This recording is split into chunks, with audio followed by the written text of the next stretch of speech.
നമ്മൾ കാണുന്ന പോലെ അല്ല ദൈവം ഒരാളെ കാണുന്നത്. അത് നമ്മളെല്ലാം മനസ്സിലാക്കണം. നമ്മൾ എവിടെയും തല കുനിക്കേണ്ടവരല്ല. കാരണം അയ്യോ അവരൊക്കെ അങ്ങനെയാണല്ലോ എന്നെക്കുറിച്ച് ചിന്തിക്കുന്നത്, അവരെന്നെക്കുറിച്ച് ചിന്തിക്കുന്നത് എന്നാന്ന് നോക്കിയിട്ട് ഞാൻ കുനിഞ്ഞുകൂടി പോകേണ്ടവരല്ല. ദൈവം എന്നെക്കുറിച്ച് ചിന്തിക്കുന്നത് അവരെന്നെക്കുറിച്ച് ചിന്തിക്കുന്ന പോലെ അല്ല. അങ്ങനെയാണെങ്കിൽ ഇതാ വചനം നമ്മളെ പഠിപ്പിക്കുകയാണ്. ഗിദെയോനോട് പറയുകയാണ്, ശക്തനും ധീരനുമായ മനുഷ്യ. എന്താ ഇതിൽ മനസ്സിലാക്കേണ്ട കാര്യം മറക്കരുത്. മനുഷ്യർ നമ്മളെ പല രീതിയിൽ കണ്ടിട്ടുണ്ട്, കാണും, ഇനിയും കാണും, കുറ്റം പറയും, വിമർശിക്കും, വിധി എഴുതും.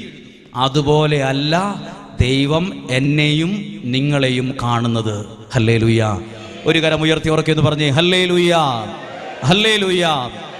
അത് മനസ്സിലാക്കി. രണ്ടാമത്തെ കാര്യം, 13-ാമത്തെ വചനം നമ്മളെല്ലാവരും തന്നെ എപ്പോഴെങ്കിലും ഒക്കെ പറഞ്ഞ വാക്കാ. ഗിദെയോൻ ദൈവത്തോട് പറയുക ഒരു